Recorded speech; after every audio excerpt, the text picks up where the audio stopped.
My name is Ginny, also known as 2/3 Lotus, everywhere on the internet. This clip is part of my series, The Poets of Twitch, where I analyze my viewers' writing live on stream. Nothing has been edited out, so you're seeing this exactly as streamed with all of the imperfections and tangents that come with being live. If you want to catch me live or want more information, check out the description. Otherwise, enjoy some excellent writing. A House with People is this poem. Great title. I don't know what this is about yet, but it just sounds like, of course a house kind of has people, and people live in houses. So to say a house with people, it feels very obvious. But something about this title is just striking me right now before I even read. But I should put down the pen because one ought to read without marking up the page. Thank you. I spend a lot of time on the titles of my writing. Haha, glad someone noticed. Sob. Yeah, it's a great title.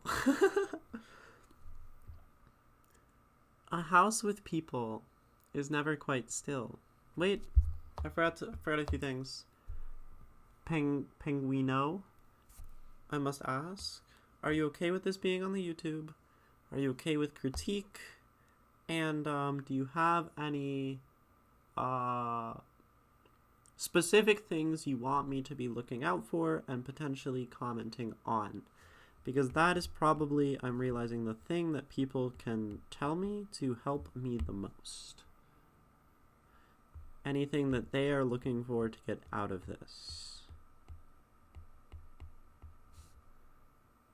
And that's something that, for example, when I would do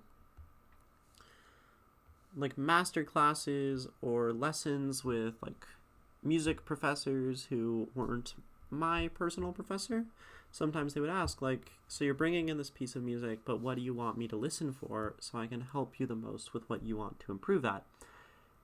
And of course, when you're a high schooler taking music lessons with college professors, they're also scoping you out as a potential student, and they want you to say something smart oh, I really want to improve my tone or whatever. I'm okay with critique. Not quite sure. Tips to improve more. So the style of your writing. Style as in what? Because we can talk about your thematic style and the things that you normally write as themes in your poem, which of course I can't really see your style through one thing. You can talk about the stylistic qualities of the writing itself, which comes down to things like word choice, organization, where we place the weight, which words, all of these things, right? I'm trying to figure out my style of writing and really hone in on themes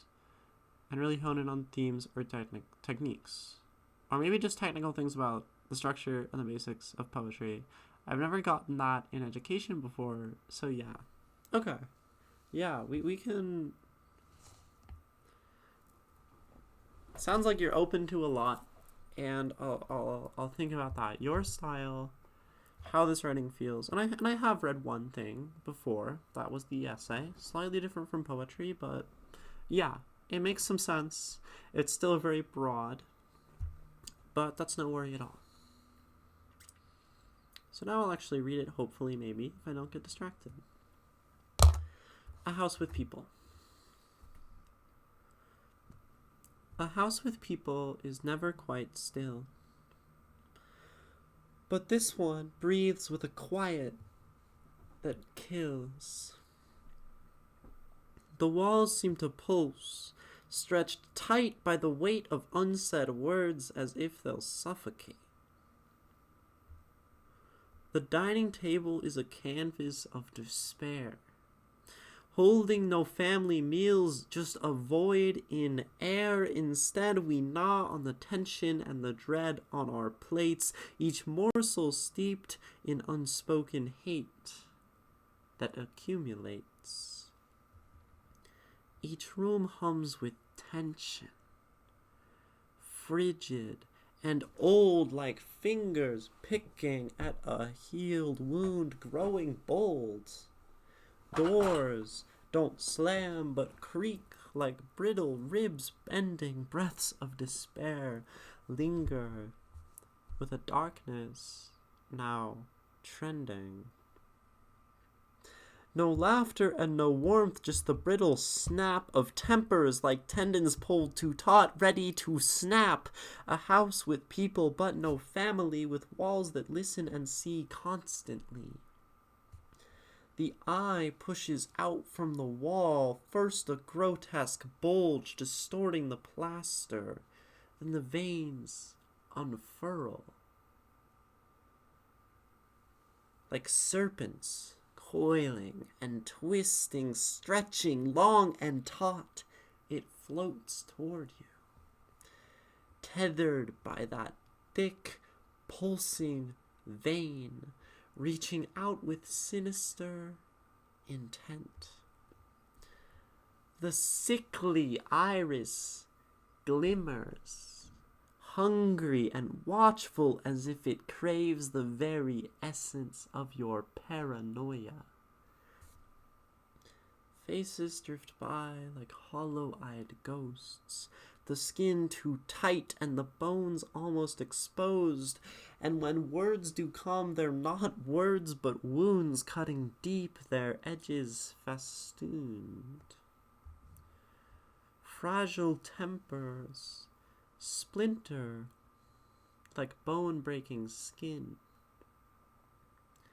Bite scars on my cheeks confine the words in my mouth. The pain like smoke stains every breath in this house with people. It reeks of death. And when it erupts, it's loud and it's cruel, a kind of violence that makes you feel like a fool. And if you confront it, the hands close in too tight. And the air turns to lead.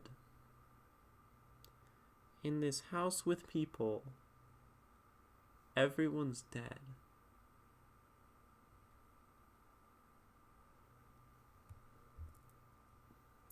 Can't try not to snap right now because I painted my nails. But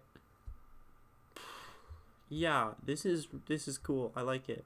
You did talk about last time with your essay, body horror, right? And that is definitely present and powerful and well done, right? The veins, the serpents, all that, the irises. That's cool. That's cool. So,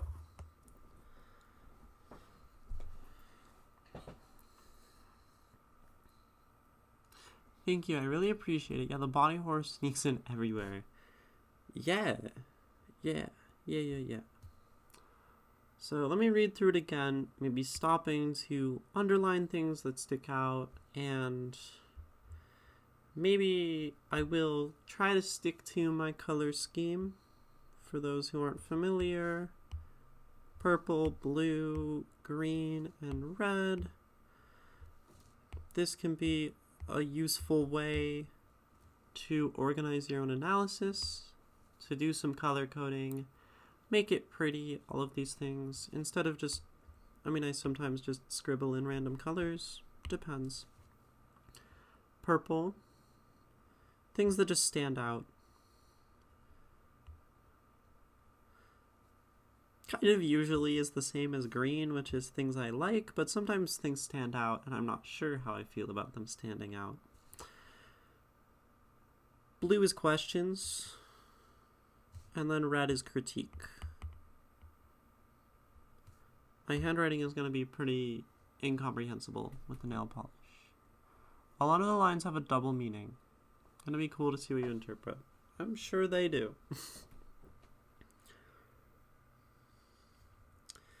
A house with people is never quite still, but this one breathes with a quiet that kills. The walls seem to pulse, stretched tight by the weight of unsaid words, as if they'll suffocate.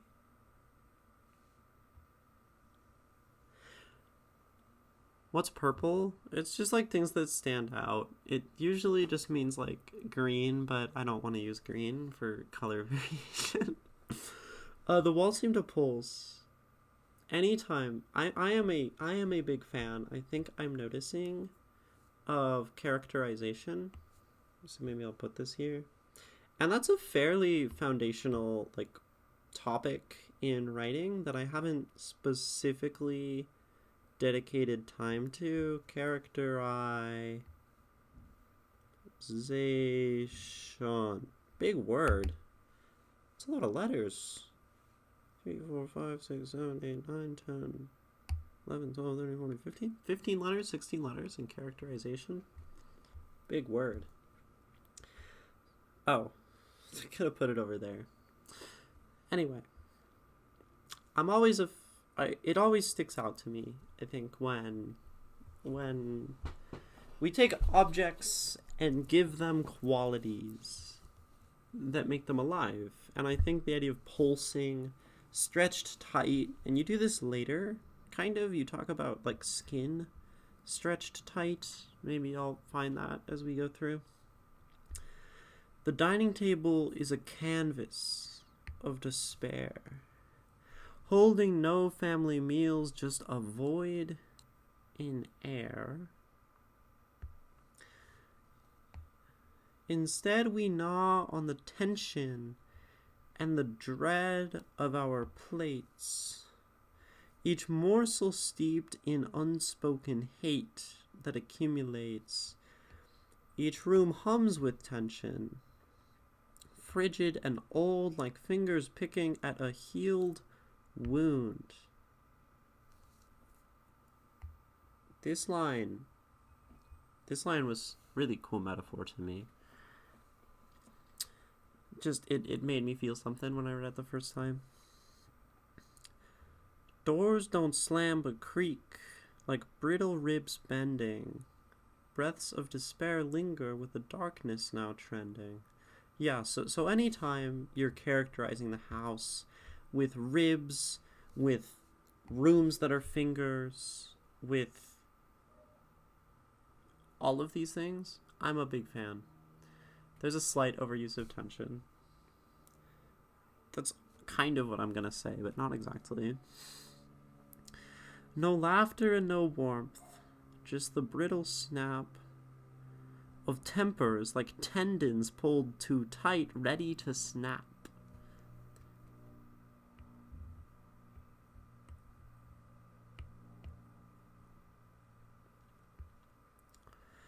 A house with people but no family, with walls that listen and see constantly. The eye pushes out from the wall, first a grotesque bulge distorting the plaster, then the veins unfurl like serpents. Always have to... coiling and twisting, stretching long and taut. It floats toward you. This one, it's funny, this makes me think of like a D&D beholder. For anyone who is a D&D player, they're the big like floating eyeballs that are like purple, and I happen to be writing in purple. And then they look kind of like this, and then they have like big angry mouths. And then they have like more eyeballs like coming off of their eyeball. And these like also, and these all shoot lasers. For anyone who doesn't know D&D, beholders are pretty awesome. They're a very fun monster to run as a dungeon master.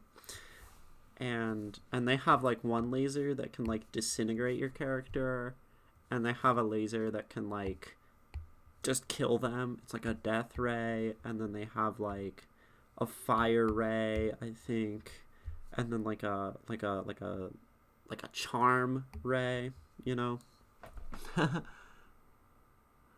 That's not the Pokemon I saw this morning. I think we need just straight up Beholder in Pokemon. Then I'll play it. Anyway, let me move this guy to the side. Can I move this guy to the side? Hold on. Hold on. I don't know if I can move this guy. That's fine. I'll just live there. So that's kind of what I was thinking about this eye floating toward me. But this is such a cool little like image here. Tethered by that thick pulsing vein, reaching with sinister intent. The sickly iris glimmers hungry and watchful, as if it craves the very essence of your paranoia. Faces drift by like hollow-eyed ghosts. I love D&D, it can be so beautifully stupid. I know. The skin too tight and the bones almost exposed. And when words do come, they're not words, but wounds, cutting deep, their edges festooned.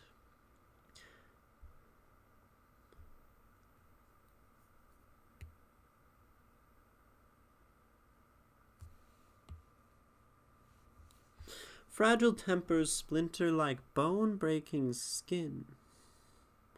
Bite scars on my cheeks confine the words in my mouth. The pain like smoke stains every breath. In this house with people, it reeks of death. And when it erupts, it's loud and cruel, a kind of violence that makes you feel like a fool. And if you can confront it, the hands close in too tight. And the air turns to lead.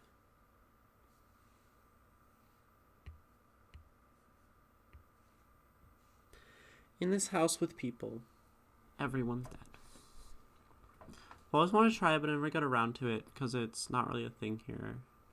I'm like low-key wanting to start a D&D game with some people from chat and either play it just like on our own time or stream it on Twitch, because that would be fun to stream. I've always wanted to do a streamed D&D game for like probably the last 6 years when I first learned it was a thing. But that's like a ways off in the works. Stay tuned. In this house with people, everyone's dead. Yeah, no, this poem is I mean, the way... This is very good for October, I must say. This is a great, like, spooky season poem to be reading right here, you know. So I'm glad you sent this one. That would be amazing. Yeah.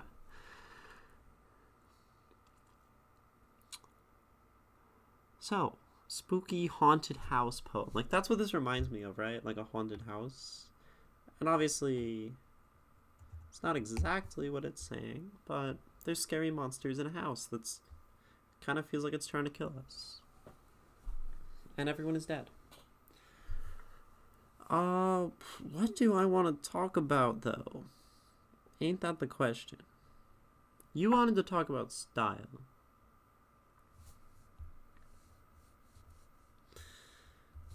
Style. I've played for almost 20 years on and off. That's awesome. I've played for like 10 years. Half my life. Maybe more.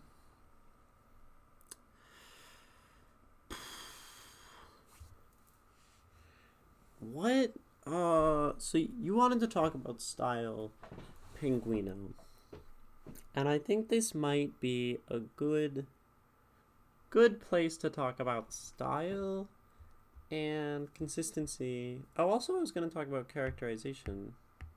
Maybe. I don't know if there's that much to talk about. Characterization is just when you take some object and make it alive.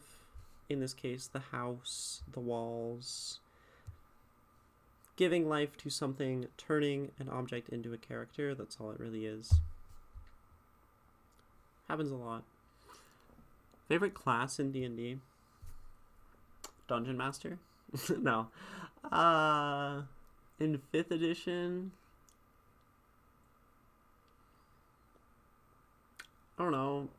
I'm kind of a wizard girly. The way that kind of no matter what kind of character I want to make, personality and background wise, a wizard can usually tailor their spells to be hyper specific. And like, obviously wizard is the generalist who gets lots of spells, but I usually run them like I have this massive spell list and I'll theme them. So I had a wizard who was a diviner, but like only had divination spells. His name was Stash. He was this Kenku who had no hands. He actually lost them both like during the campaign. And he was a diviner, and it was a great time. And he was useless. He was freaking useless. He had no combat spells. I like to make characters with no combat spells. But generally the casters, sorcerers too, they're very similar. Lots of spell list. So I have a character right now that I'm playing in my friend Josie's campaign. And her name is Pyrrha. It's an ancient Greece inspired campaign. And her whole deal is wind. And she's a wild magic sorcerer and has these winds like buffeting her all the time that sort of control her. It's like the god of the winds that have taken control of her, wild magic, that kind of thing. And her spellcasting focus is a candle. So it's this symbol of her trying to stay alive amongst her chaotic magic. Same for me. My DMs don't like me because I spend a lot of time looking up obscure spells. Fair enough. I'm going to stand up and walk away from this poem for a second because I feel just a little bit like stuck. And I need to run an ad break anyway because pre-rolls are on and no one likes that. So I will be right back with you all in a momento. Ad. Don't watch the ad. Don't watch it. It's bad for your soul. Self-care ad break.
Where is it? Where did I put it?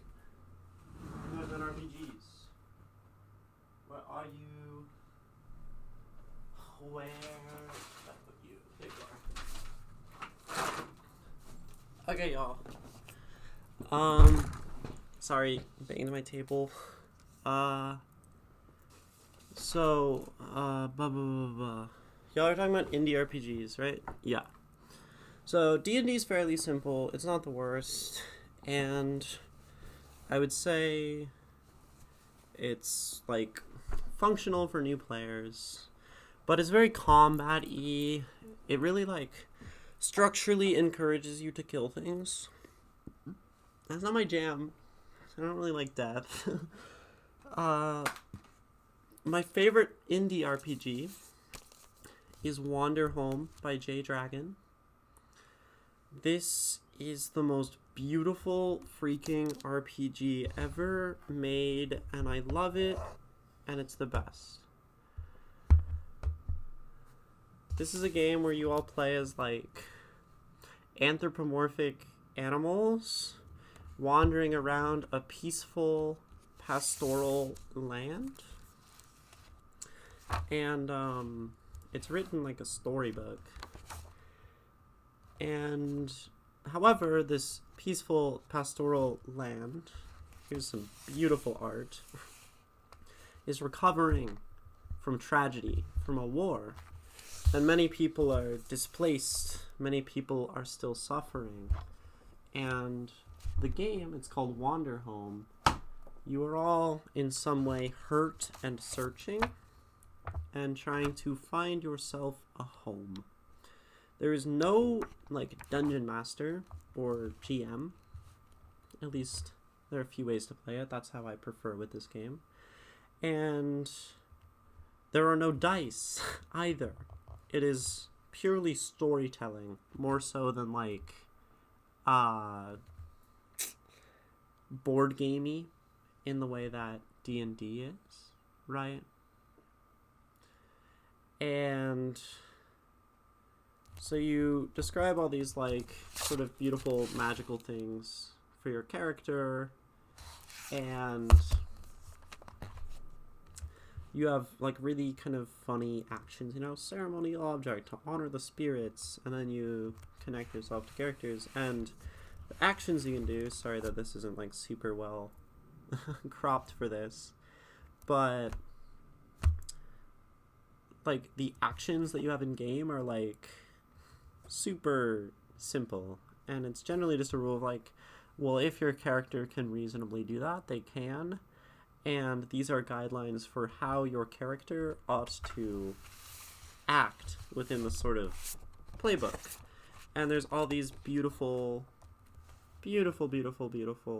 things: the dancer, the exile, the firelight. And in this RPG, this is what I usually talk about to like show the point of the RPG and maybe sell it. There is exactly one way to kill another person in this game. It involves you playing a character called the Veteran. You wield the blade that must never be drawn. You are alive, your care is intense, sober, and mindful. And you have this sword from like the aforementioned like war. You describe it with all these like cool things. A sword sharper than anything else in the world, right? A sword that is starving. And the Veteran has an action they can always do. Unsheath your blade and immediately kill the person in front of you. Then remove your character from the game. You cannot play them any longer. That's the only way you can kill someone, and it involves immediately retiring your character. This is my favorite role-playing game. Big fan. So we could definitely play indies. I have lots of indies and lots of fun RPGs to play. I could definitely run horror. I could run Call of Cthulhu. I could lean into your like I bet you would like that kind of thing. If you're into like the body horror kind of stuff, Penguino, although Call of Cthulhu is just kind of a miserable system. Youch. Dude. Okay. I'm gonna get back to this poem, though. This might be the only analysis I do today on stream. I'm kind of, like, not feeling it. It's the end of my week, so to speak, since tomorrow is my day off. And I don't know. We'll do something else after that, though.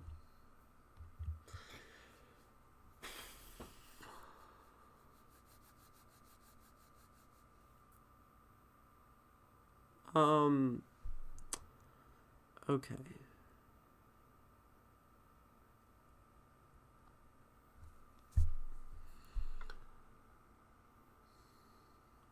I guess we can ask a question as a reader here if we want to interpret what you're talking about.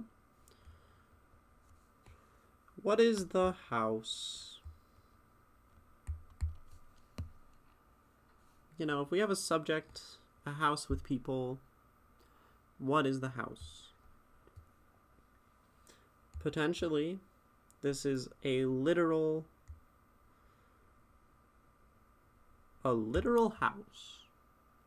Perhaps it is your house with literal people who are not nice, and there is accumulating hate and despair, and there's no laughter and warmth. That's a very literal description. Sometimes people will write about houses. It's, I feel like, a fairly common thing. And the house is oneself. I've actually done this before in a poem. And then all of these rooms, all these bits are parts of you. Or perhaps the house is something else. I'm uncertain. But we'll get into it. So let's look at this house. Let's maybe simplify it. This is a good thing to do with longer poems, something I haven't really shown on stream in a bit. Simplifying. House with people, but this one breathes with the quiet that kills. Walls seem to pulse, they're tight, words are unsaid. So, it is silent. The house is silent and has unsaid words. We're just going to do our best to pull out the description of the house and figure out what we're talking about. House. I don't got good time for good handwriting today.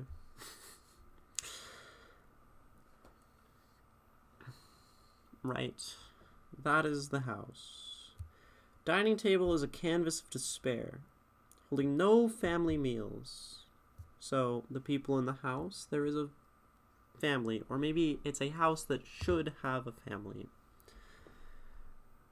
And instead, we, not on.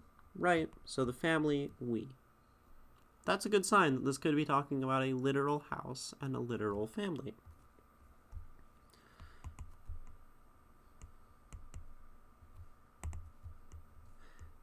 And if that's what you wanted to be talking about, then that is a good move.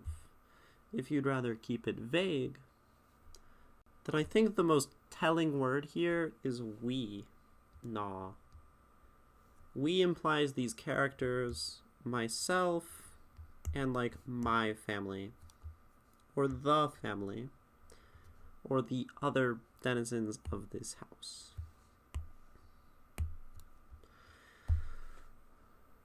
Each morsel seeped in unspoken hate that accumulates. Hums with tension, picking at an old wound, growing bold. Doors don't slam but creak like brittle ribs bending. Breaths of despair linger with a darkness now trending.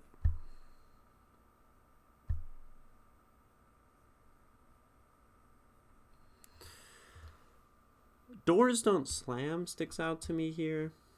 Right. The house is silent. Perhaps there is someone saying to be silent, to not make noise here in this house. Someone who is controlling. Perhaps this isn't so much a house and a family, so much as it is a relationship of a person, person one, and person two, or more, and there is some amount of control. With these unspoken words, with this tension, with words unsaid, I already said that, and not slamming doors, kind of walking on eggshells, those are the kind of things that sometimes can describe a toxic or controlling relationship. Potential interpretation, but let's continue. No laughter and no warmth, just the brittle snap of tempers like tendons pulled too taut, ready to snap. I do like this. Sometimes rhyming a word with itself just works. And I like that here. Some people would say this is awful and has to be changed. I like it. A house with people but no family, with walls that listen and see constantly. We again bring up the family. And that we in this house are not family. This could mean that we are still talking about a family, and we don't consider them family. People in a house together, that's normally a family, and they're not. Or this could be saying, yes, they are not family. Actually. And they are in some sort of other relationship. I tend to lean, the more I see family, into this actually being a description of a family. The eye pushes out from the wall. What an image, right? Now, we talked about control already. We saw that as potentially a theme. And eyes are a big part of that. If you think George Orwell's 1984, the talk is often that Big Brother is watching.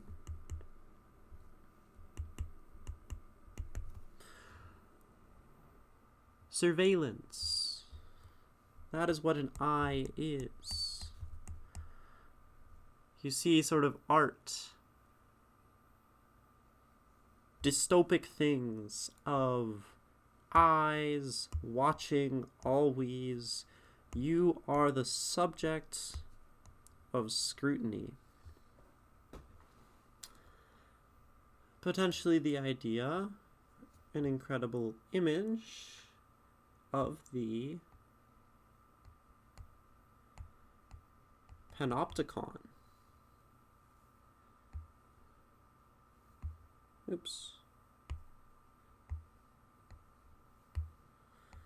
Always being watched. This is kind of making me think of the panopticon. For anyone who doesn't know what this is a theorized setup for a prison, created or thought up by philosopher Foucault. Forgot his first name, but Foucault.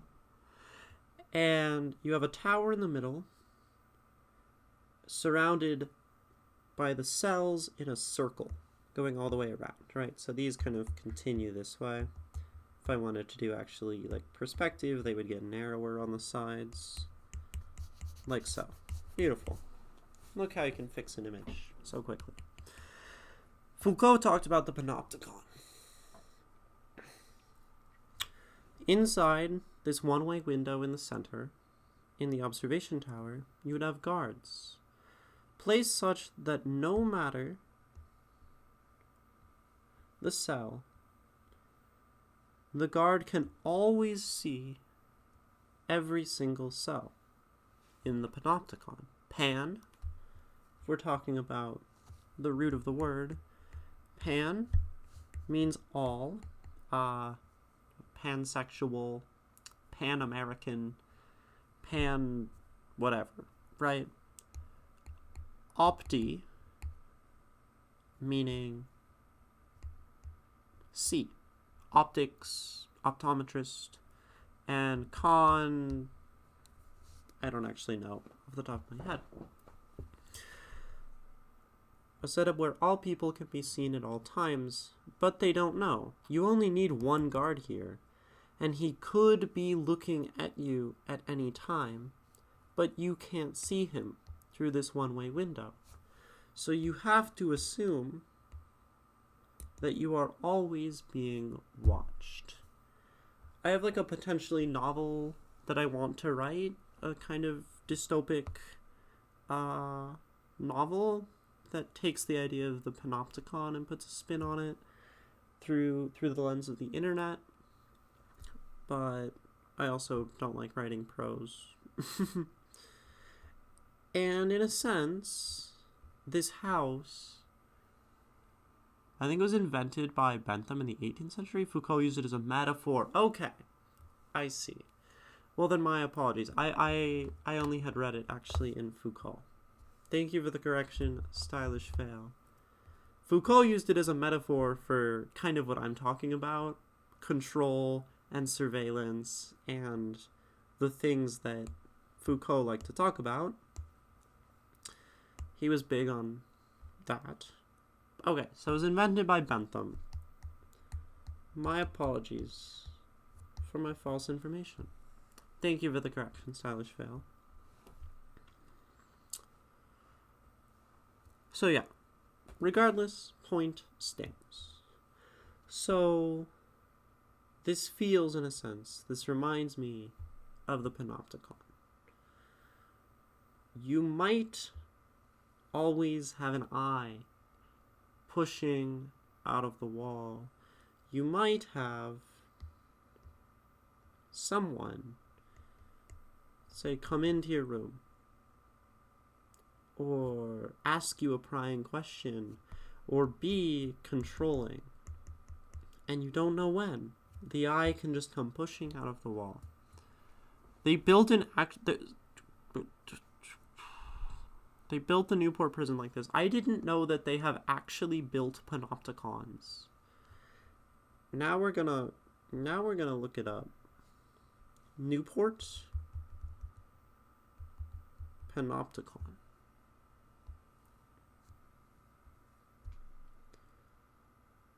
Oh, Save the Remnants. I see.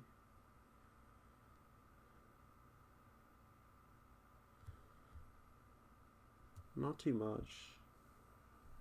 New Gate.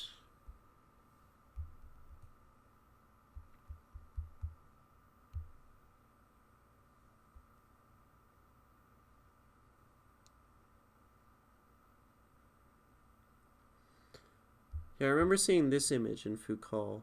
But yeah, this is the panopticon.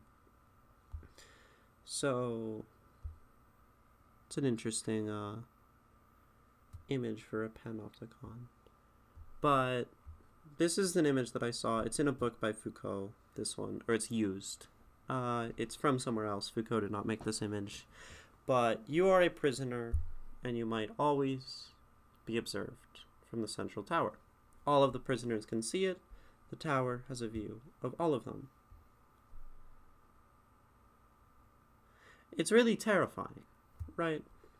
Such surveillance that you are unsure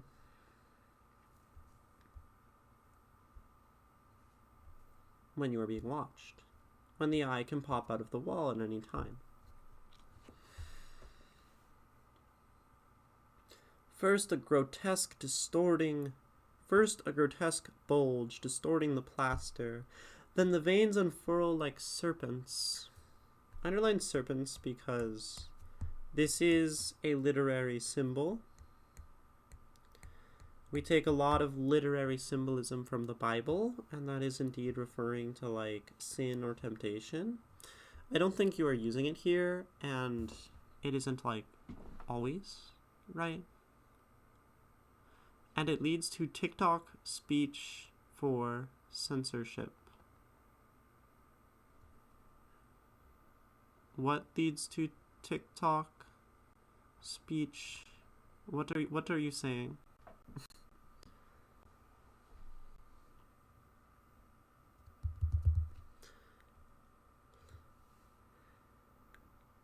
So you have to be careful using stuff like this, but I think your poem is generally very not about this kind of stuff, and we can safely assume this is just imagery. This isn't giving me confusion, right? Sometimes you have to take a symbol and be like, okay, well maybe they're just using it more as a visual metaphor, and that's fine.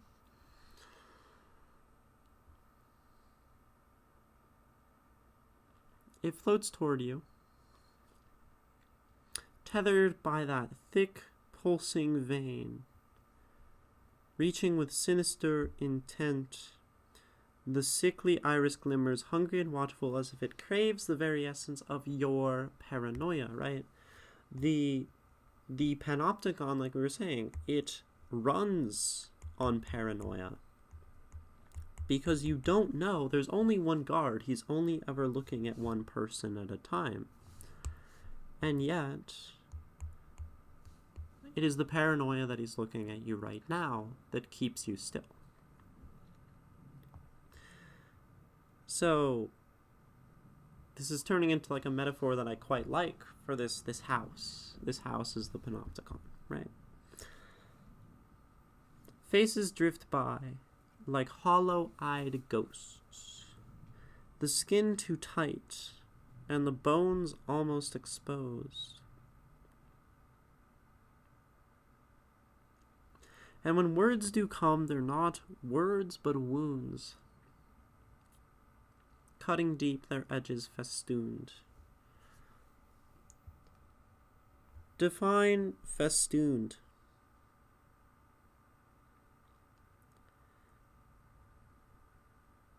Adorn with ribbons, garlands, so adorned. Okay. Interesting. That's interesting. You behave cautiously just in case. Right.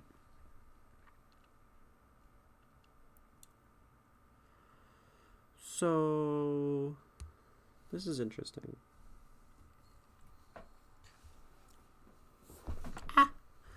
I actually, earlier, I put this stanza with, like, the question, because I kind of feel unsure as to how much this is adding at this point.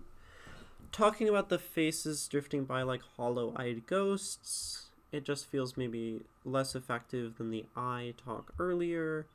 We're again talking like things, tight bones. The imagery here is probably like ribs, which we've used before. When words come, they're not words, but wounds cutting deep, their edges festooned. I do like this one, but it also kind of feels like maybe there's no direct connection between faces drifting by and words coming, other than perhaps that these are the other people in the house, right? These could be the other people in the house, faces drifting by, and then when we do manage to speak to each other, it cuts deep. I just feel this stanza is kind of plain and maybe not as deeply evocative as something like the I. That's just me. Might be that I'm tired and I'm not seeing something. If anyone else in chat wants to chime in on faces drift by, like hollow-eyed ghosts, the skin too tight and the bones almost exposed, and when words do come, they're not words but wounds cutting deep, their edges festooned. If anyone else has something to say about this, let me know. Fragile tempers splinter like bone-breaking skin. Bite scars on my cheeks confine the words in my mouth. This is an amazing line. Right? Biting your cheeks to stay silent, or biting the tongue, I feel like is normally like the more common version of that saying, but this works too. And again, this idea of like being told to stay silent, not speak, everything building up, simmering. The pain like smoke stains every death in this house. With people it reeks of death. And when it erupts, it's loud and it's cruel, the kind of violence that makes you feel like a fool.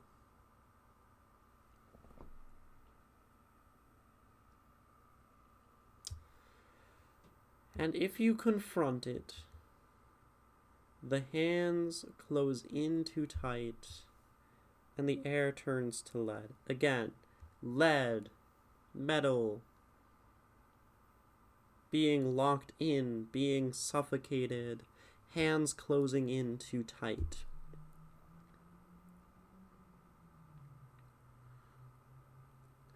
The only thing that... So I actually underlined this "and" in red because... I mean, you use it a lot here in this stanza, but... And when it erupts, it's loud and it's cruel, a kind of violence that makes you feel like a fool. Right? You give this, you feel like a fool, and I don't really feel like you give a ton of context for why it makes you feel like a fool. Except I do think this line might be your context, and maybe it's that it should be because if you confront it, the hands close in too tight. The violence makes you feel like a fool because you know you cannot fight it and you try. In this house with people, and that's why I underlined "and", because maybe I would write that as "because", if that's what it's trying to say. Otherwise, I'm not sure "fool" is doing a ton for you here. It felt kind of out of place on my first read, but now I think more so that it's just not tied in to what maybe it is trying to reference. In this house with people, everyone's dead. Haha, there's double meaning underneath.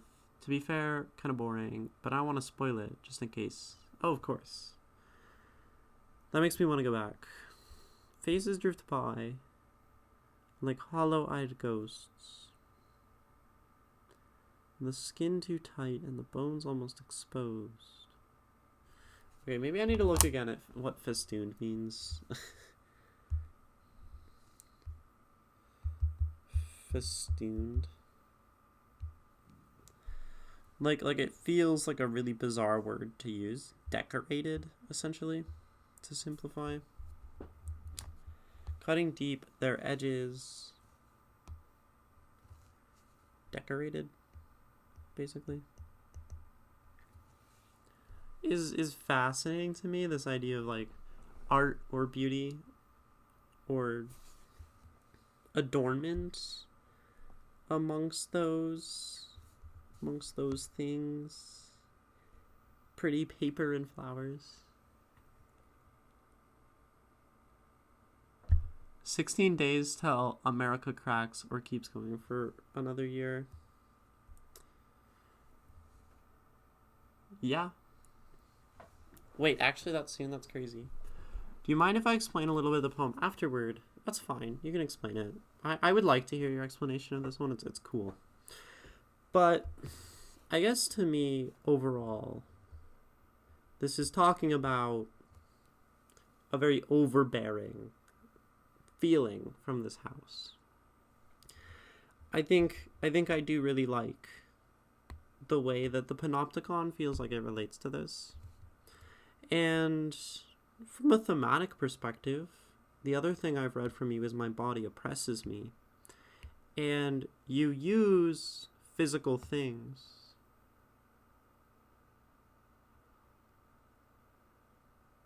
and the body horror and our existence to show the ways that we are like limited in your writing in our lives. You use the body in "my body oppresses me" as sort of your obstacle, and here it is the house, it is the physical space, and there is a horror in the fact that we are like physical beings in physical reality. And I do think in both cases you capture the feeling of being trapped really well as like a thematic through line in your writing. you don't give a lot of hope. I mean, you do have some in my body oppresses me with like hoping and wishing, but you sort of just end with saying that we are not seen or half felt or whatever, right? And that feels like if I had to put a thematic, stylistic through line between your two poems, it's really excellently using imagery and really visceral imagery, the body horror, to describe what so far seems to be a thematic through line in what you've sent me. It's also very spooky and good for October. I'm going to take a self-care ad break, and then maybe we can talk about anyone else who has thoughts on this work in chat, and maybe we can have some of your explanation of this work, and just all of that, right? So get some water, don't watch the ad, don't just open another device or tab. Please walk away, stand up, stretch, get some tea, get some water, get a snack, light a candle, make yourself cozy.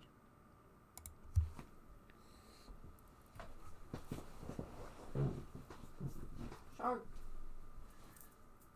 Shark.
Welcome back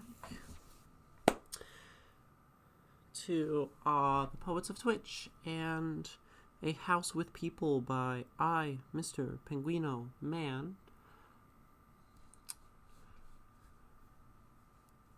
To be fair, it's a much closer race than I expected, and thank you. Well, yeah, of course. To talk politically, I am kind of very concerned.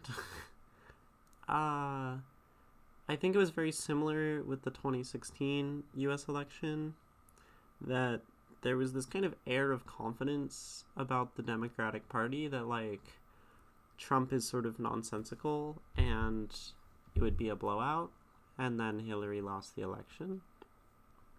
And it just feels like there's some confidence about the Democratic Party that, I don't know. There's a lot of people in rural America. There's a lot of America that doesn't necessarily talk about how much it likes Donald Trump. and it's sort of terrifying. Of course, I'm voting for Kamala, and as a trans person, you asked if I would move anywhere out of Las Vegas, and I would say,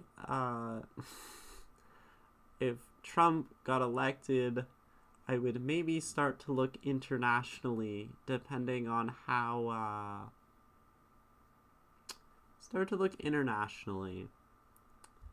depending on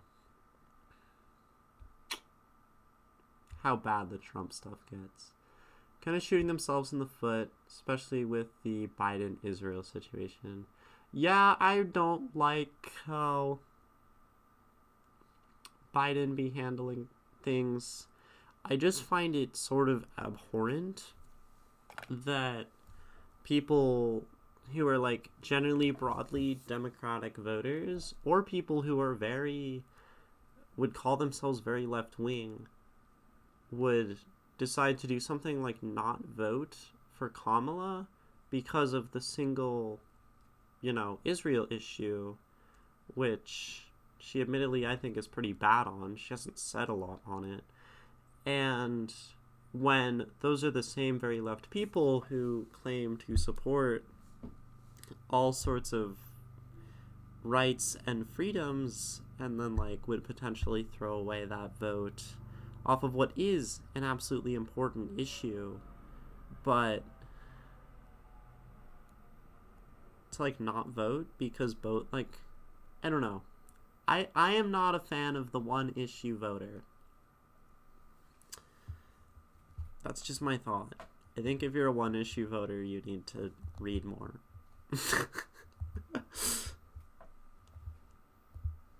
Cancel me.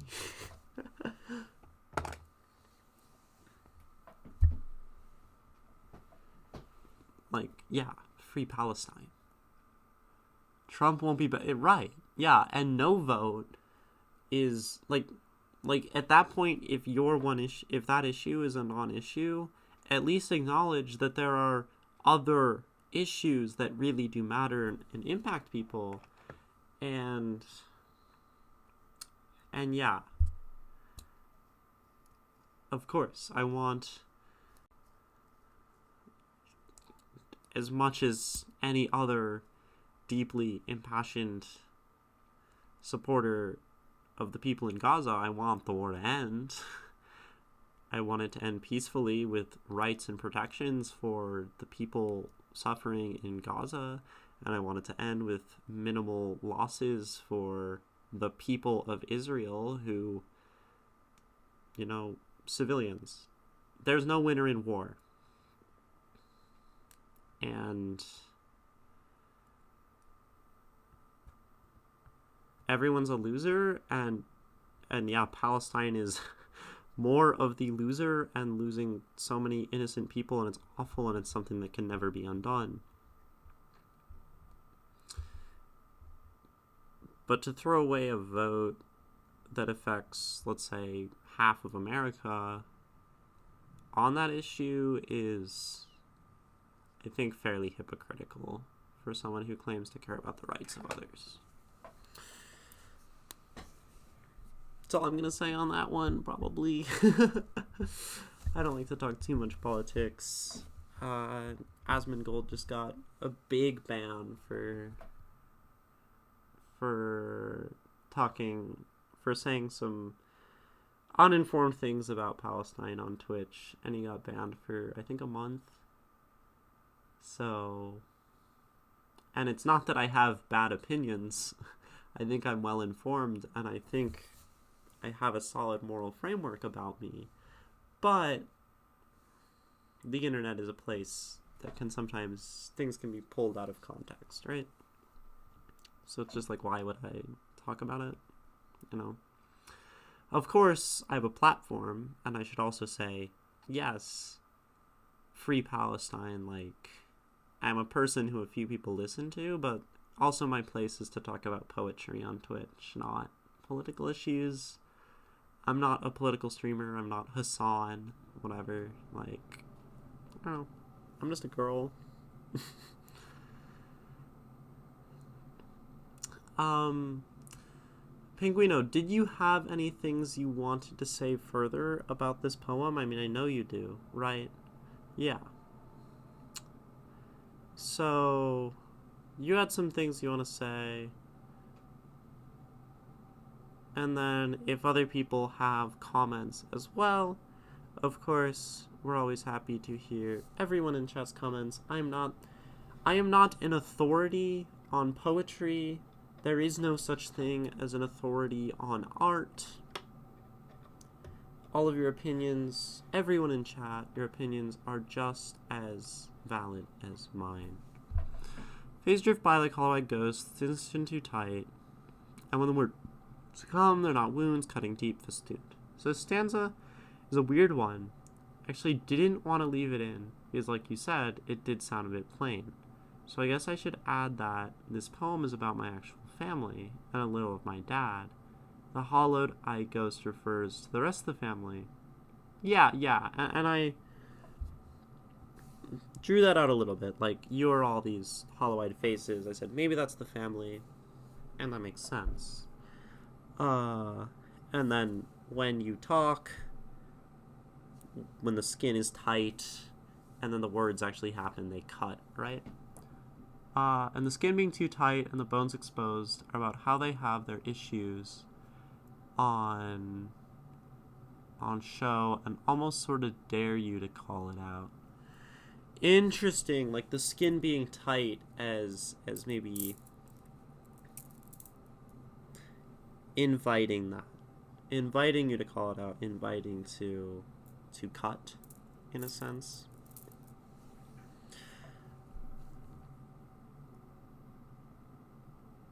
And also just extremely sensitive, right? Yeah, that makes sense. The skin, easy to break.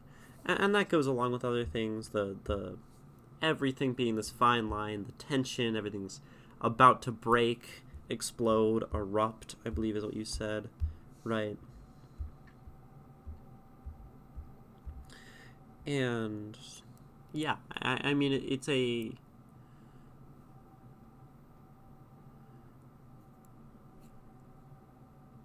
It is a student line. More about my dad has this thing where he has very snide remarks. Two-handed sentences. I see. That makes sense. Yeah. A gaslighter. Yeah. And you can tell that there's manipulation happening in this poem.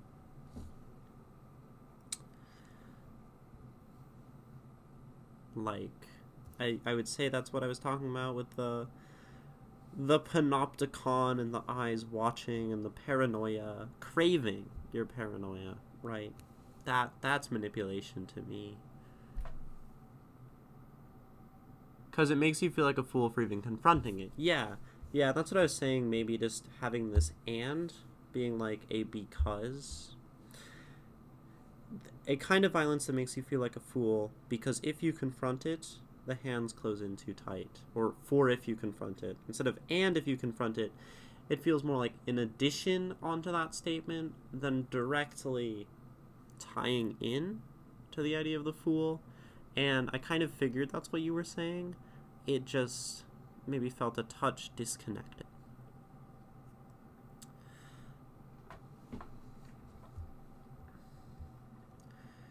As for critique, I mean, I did have that one little thing.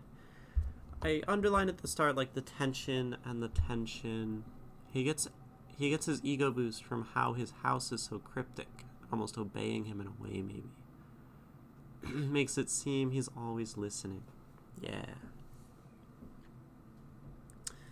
So, I underlined, like, tension, but then I turned around and said how much I like brittle snap and ready to snap, which is quite interesting, right? That some things just feel better.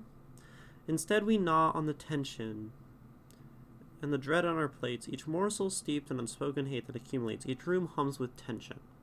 Perhaps the issue here is we are talking about a slightly different tension. It is the tension that is pervasive instead of the tension that happens in moments, that feeds us at dinner. And that could be what is causing some dissonance there, whereas when we say just the brittle snap of tempers like tendons pulled too taut, ready to snap, this is more a reiteration that makes us really look at the word snap, and of course how people snap, right? When they get angry, it feels good.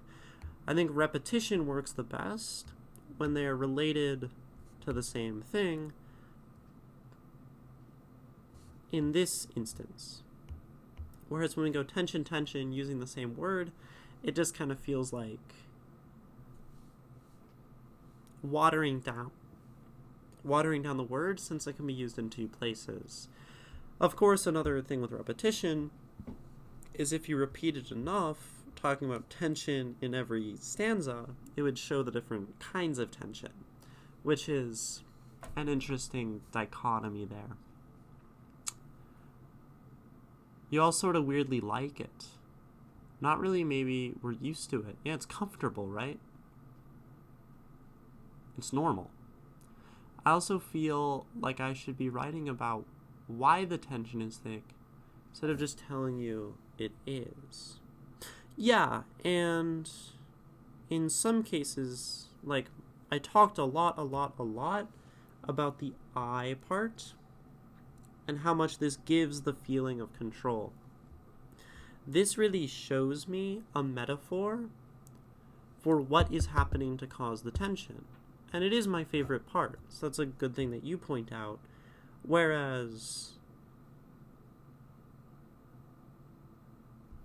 the other side, the room's humming with tension. The room's humming with tension, they just have it. They're like fingers picking at a wound. I like that line a lot. I mean, like, doors don't slam but creak is a great line that shows where the tension comes from. It's just a little thing, but don't slam the door. Be quiet. Don't make a disturbance. That's a result of the tension. You don't want to cause another break, but it's also it's a cause for the tension. I'm sure being disruptive creates tension. So, little lines like that, I think that's one of, like, doors don't slam but creak, might be one of my favorite snippets of this poem,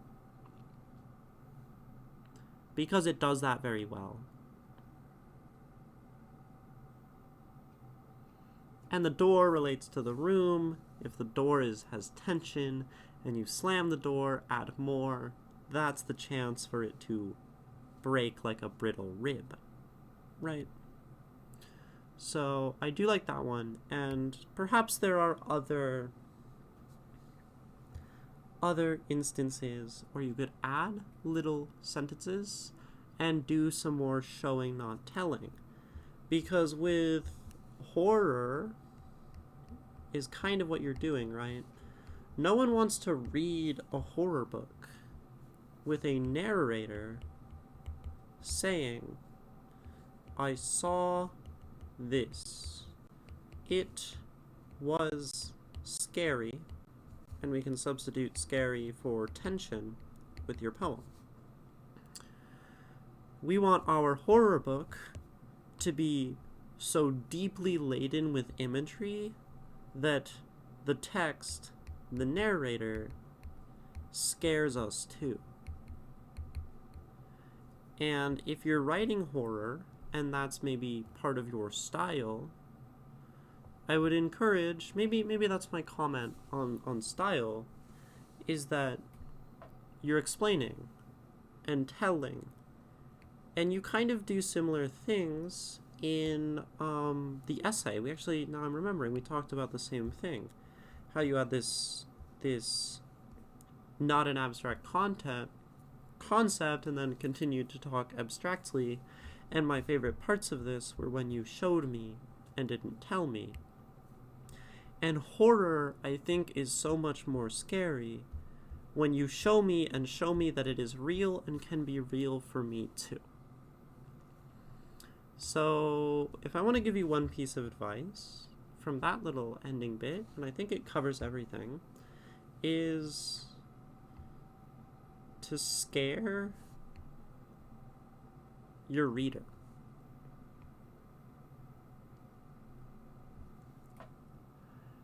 if the reader is scared in this poem, and I think this I section is terrifying. I was scared by it a little bit, admittedly. And I talked about, again, I related it to other horrifying things, like the panopticon. If you can scare your reader, they're going to relate to that part so much more, because fear is an emotion, in the same way that we should be showing people things to make them comfortable and feel love in poems about comfort and love, in the same way that we should be making them laugh in a comedic poem, not telling them that something is funny.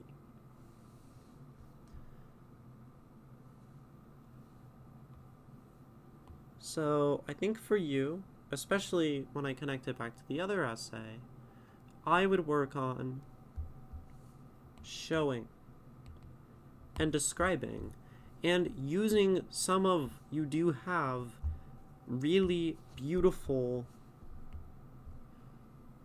characterization of things. The walls seem to pulse, stretched tight by the weight. That immediately feels scary.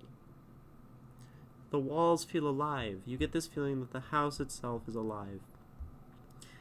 And it's clear that you know how to do it, because you have some really, really good characterization. I would say just don't shy away from, and in fact lean into lines like, the walls are stretched tight by the weight. The rooms are like fingers picking at a healed wound. Bite scars on my cheeks confine. You can see that essentially everywhere where I underlined and felt something stood out, it was because it was so well characterized, so well described, you had such good imagery that it worked well, right?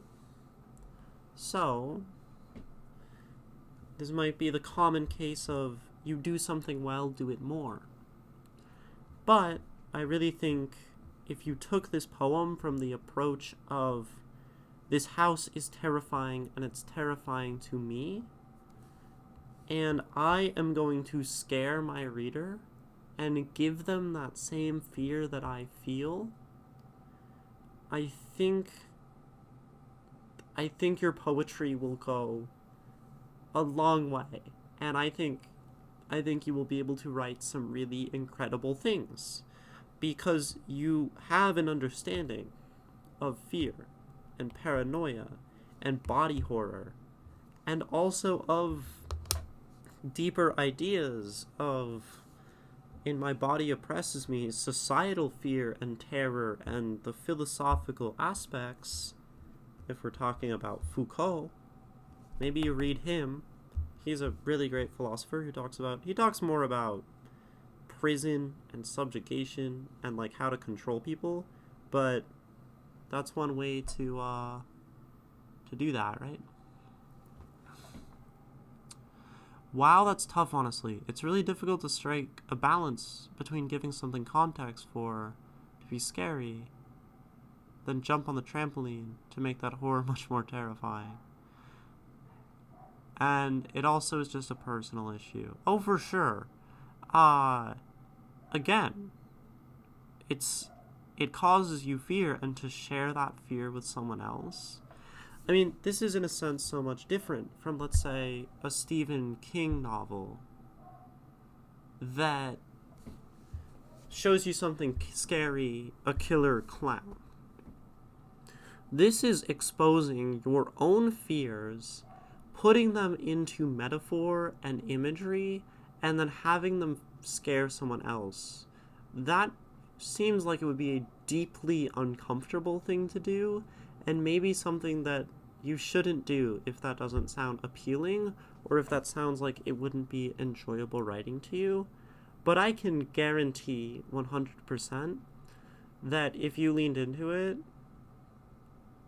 it would be really incredible.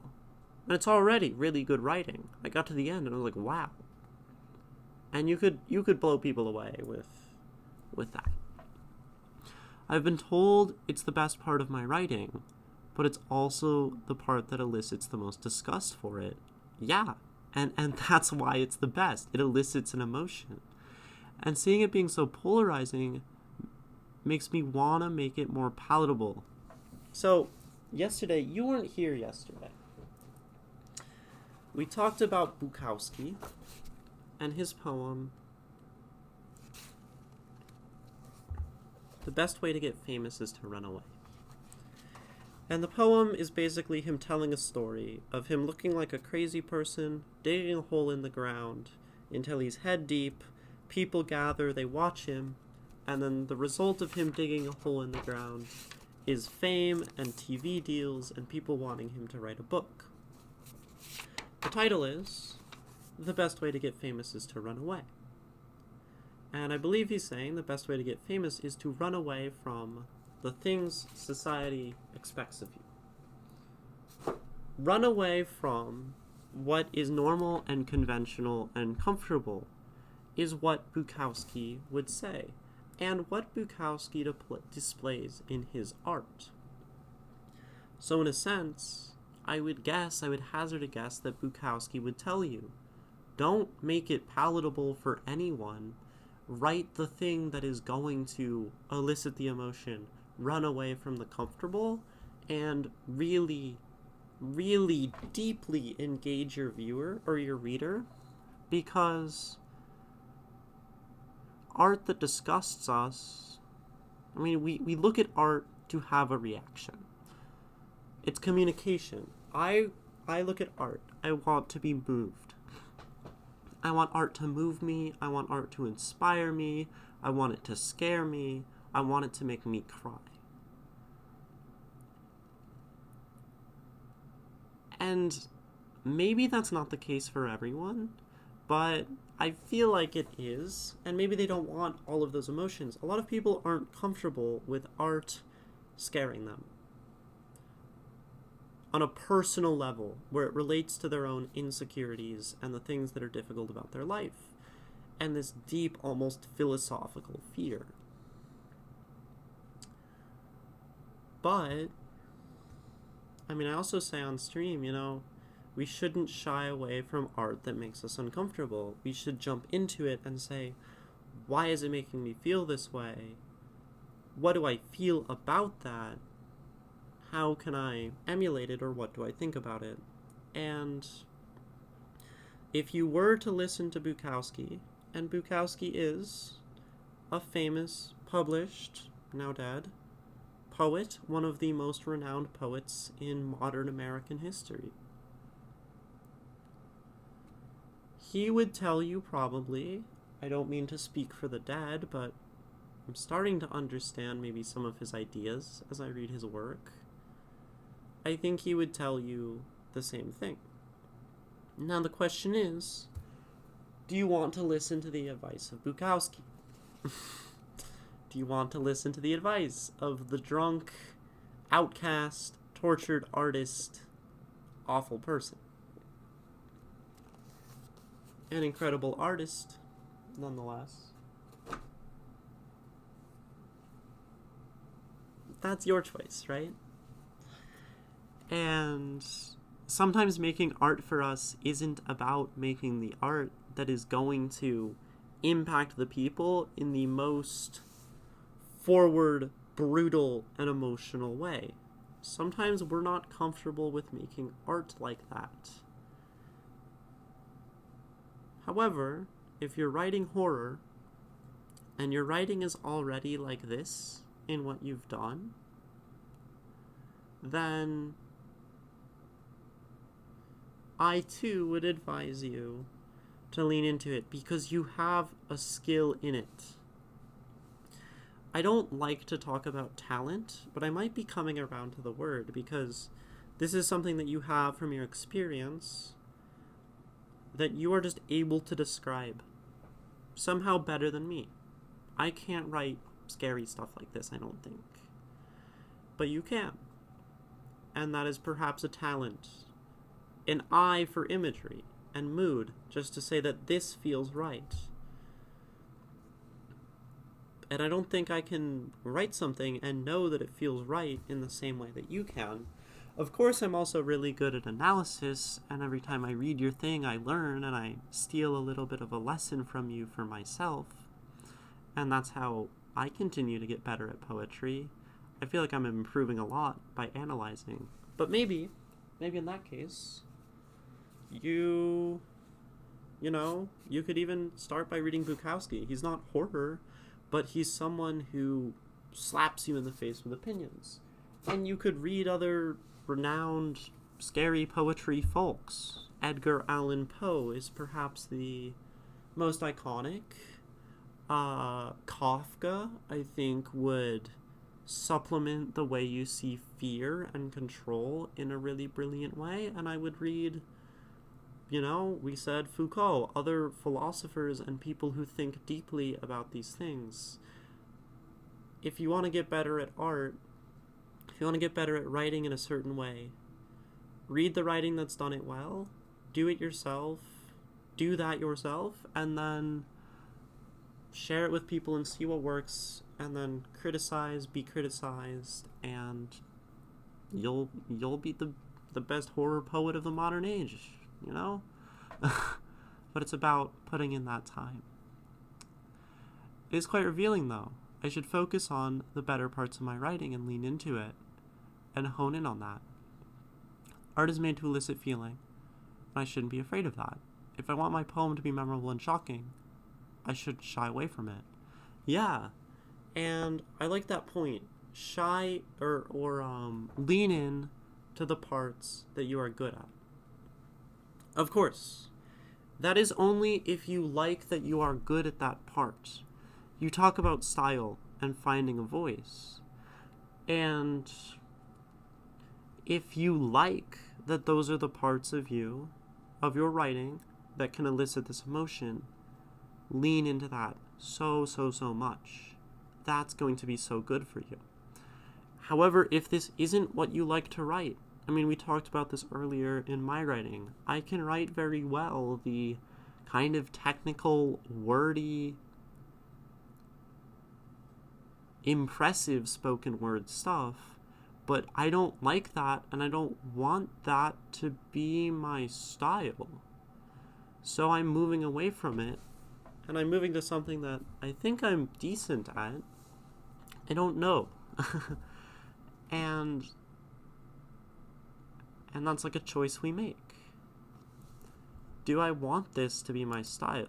Your style's not innate, right?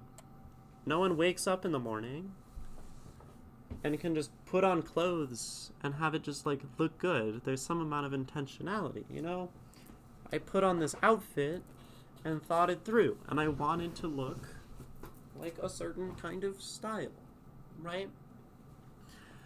And you do that in your poetry too, right? You're not just going to get stylish poetry by putting on whatever's in the dresser, by throwing clothes on, by throwing words on a page. It's about choosing. And sometimes people feel like style is like this innate thing.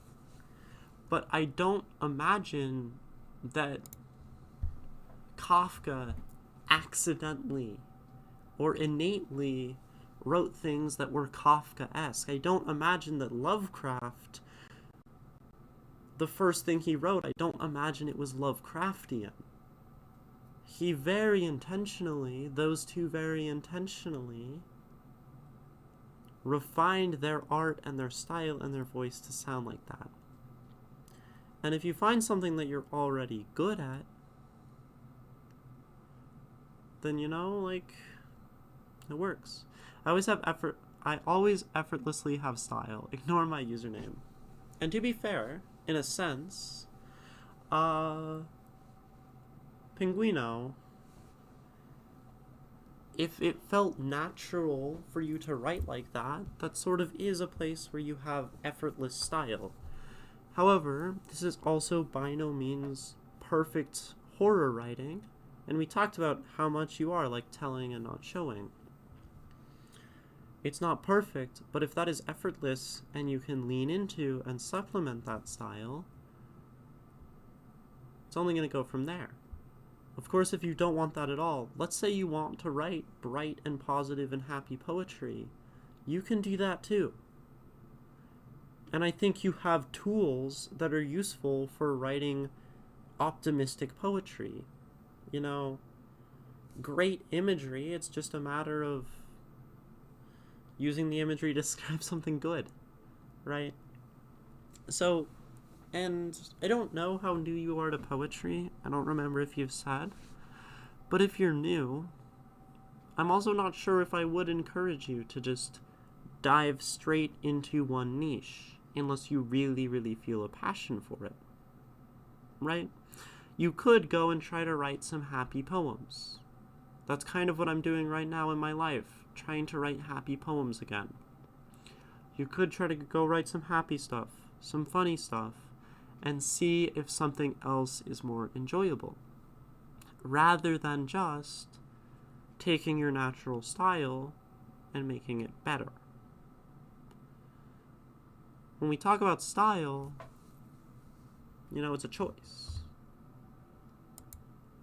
And I don't think a lot of people realize that. Like, they will write something and be like, well, I don't really know my style. What's my style?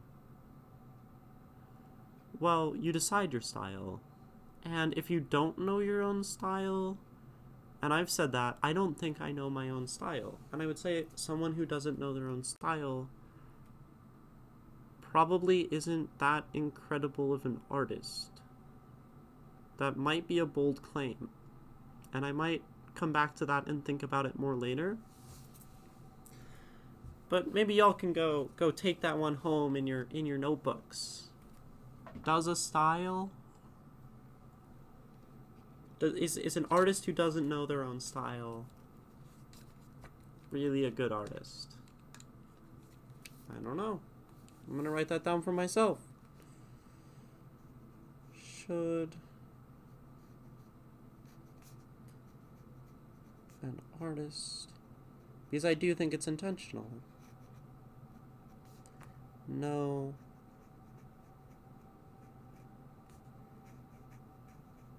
her style? And I mean, the Void, yes, if you're still around, you've asked me before in chat, what's your style? And I sort of talked about it, right? And gave you an outline of what I thought your style was. But I would also encourage you to go back and look at that. I don't even know if the Void yes is here. And make sure you know what your style is and that you've done it intentionally, right? Don't really write more into crafting. Well, if you're ever inspired to write, Stylish Phil, I'm sure you know this is a place that we are welcome to listen to your work. Thing is to make stuff you love, not what you're good at. Quality comes later. Yeah, if you don't love writing horror, if you don't love making hats, don't make hats and don't write horror. I knitted 6 bad hats before I made one. It was halfway decent. But you probably love making hats, and you're probably really good at making hats. So yeah, fail fast, fail often. That is true. I'm almost a year into my writing, about the same. I'm a bit over a year into my writing.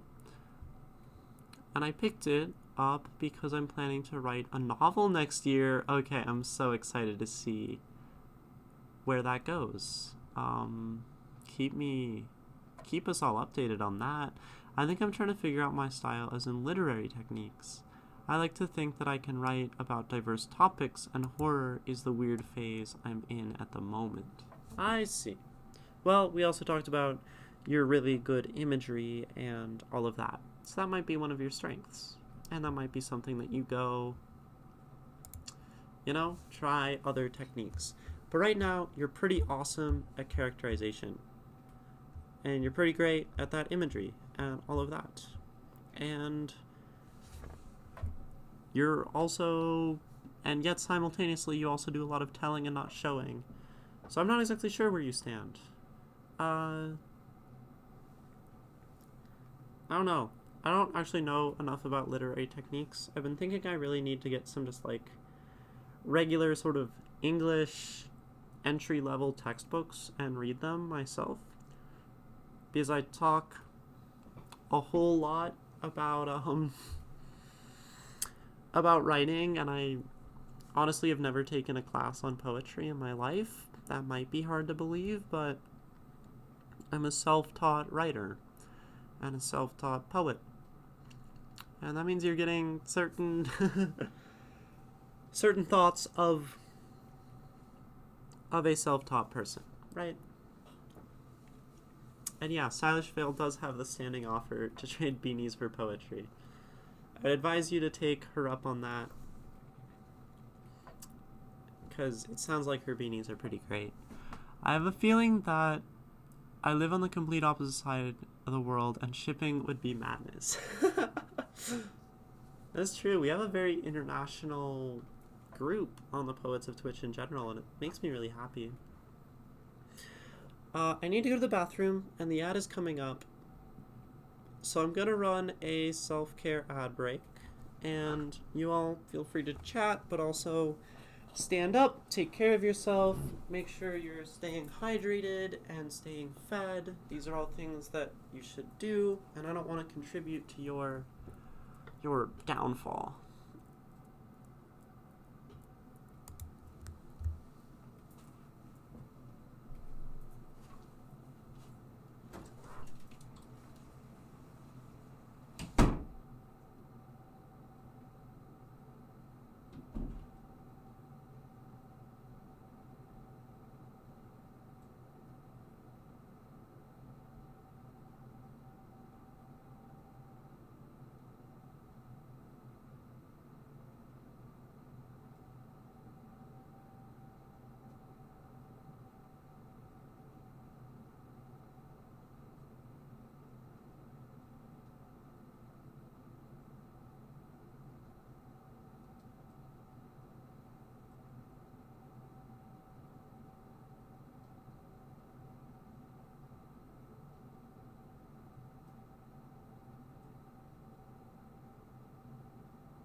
Welcome back. And it's funny, we've been talking about this poem like forever now, and that was like theoretically the end, but I also forgot to do a final like just read over for enjoyment part of this poem, which means I definitely have to do that now, because the analysis is not finished until you've kind of wrapped up the whole thing and just read it once again to enjoy it. Or 2 more times to enjoy it. We shouldn't limit ourselves to just one read at the end to like enjoy the poem. You'll take up the hat offer from Stylish Veil. That's good.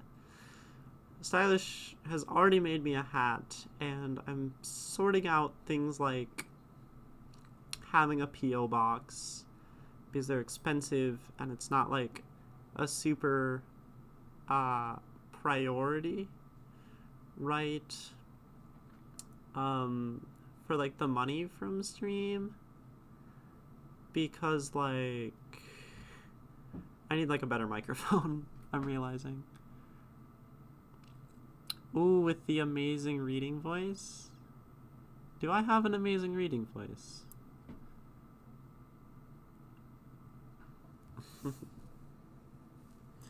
Yeah, that's good. Probably shouldn't be sending things to minors halfway around the world. I like that rule. You believe so? Thank you. Let's go. I'm gonna do this. Do you want to see it on screen? That's normally what I do. I'm gonna read this a couple more times, and we're just going to bask in the excellent poem and all of my scribbles of the poets of Twitch today. A House with People. Still love the name, especially because it's like so plain. And then it talks about like it's a house with people. Like, yeah, houses have people, but then it's like this horrifying, brutal house. We could have had the title be like, you know, the Panopticon, referring to the house. Instead, it's just like a house with people, and I love that. That title is awesome. Just this is my simple title of your poem appreciation post. This title is so good. I am a fan. With the Bahai, yes. A house with people is never quite still, but this one breathes with a quiet that kills. The walls seem to pulse, stretched tight by the weight of unsaid words, as if they'll suffocate. The dining table is a canvas of despair, holding no family meals. Just a void in air. Instead, we gnaw on the tension and the dread on our plates, each morsel steeped in unspoken hate that accumulates. Each room hums with tension, frigid and old, like fingers picking at a healed wound growing bold.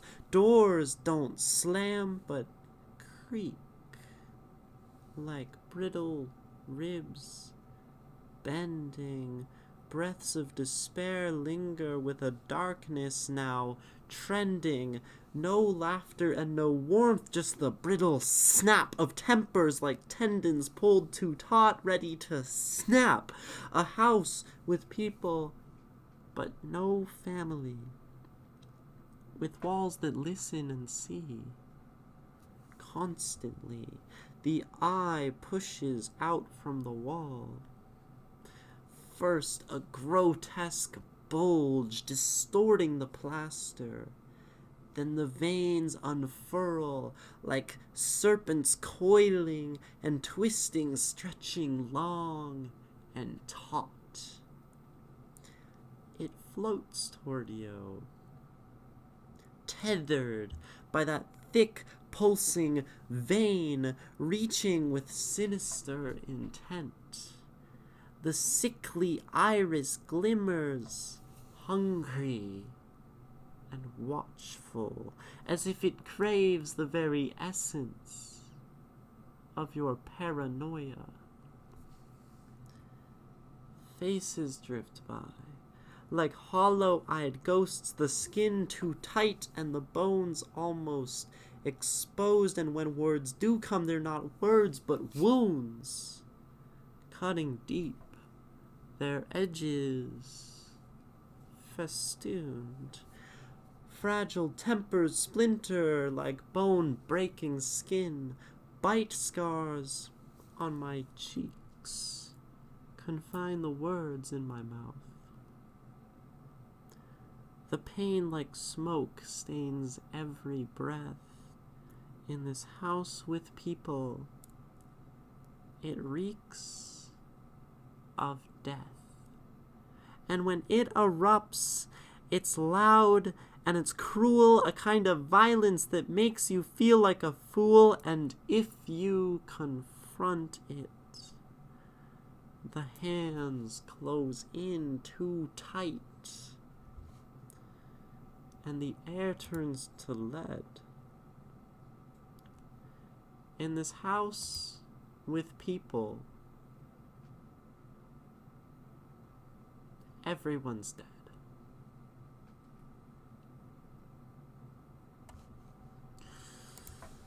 Oh, thank you so much for sending this poem.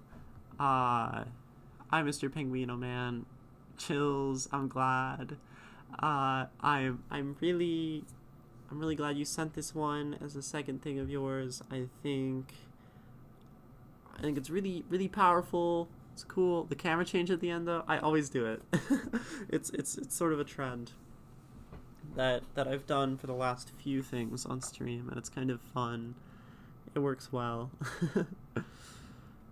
Especially when you have a really impactful final line like that one. So you helped me there. But yeah, it's freaking great. Thank you. The poets of Twitch can't happen without the poets of Twitch. And granted, I've changed like my bio on some social media to like the poet of Twitch, because as far as I can tell, I'm the only one. but you all are the poets of Twitch, and without you, none of this happens. And because of that, like, you all mean a lot to me. And I think this is turning into something really cool, where like I feel like I can actually help people, and I feel like people are learning, and I feel like I'm kind of doing something with my knowledge of art, right? So thank you. Mr. Penguinoman. Thank you for watching. I encourage you to check out the rest of the series, follow if you enjoyed, and stop by Twitch if you want to share your own work. See you there.